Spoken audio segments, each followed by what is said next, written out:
যখন আমরা বলি তুমি কেমন আছো, এই কথাটা ইংলিশ কি হবে আমরা কিন্তু সোজা বলে দিতে পারি।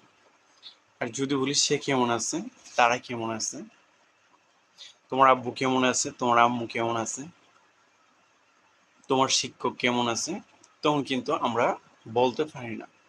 আমরা একটা ইতস্তত বোধ করি, হেজিটেশন ফিল করি, কি জানি কি হয়। এই যে সহজ জিনিসগুলো আমরা পারি না। এই না পারার মূল কারণটা কি?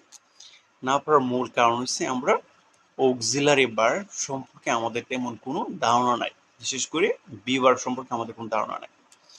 তোমার নাম কি আমরা বলতে পারি, কিন্তু তার নাম কি, তার মার নাম কি, তার বাবার নাম কি, এগুলো জিজ্ঞেস করলে আমরা ইংলিশে বলতে পারি না। এইটারও সেম কারণ। মূলত আমরা অক্সিলারি ভার্ব জানি না, বি ভার্ব জানি না, তাই আমরা এই প্রশ্নগুলা করতে পারি।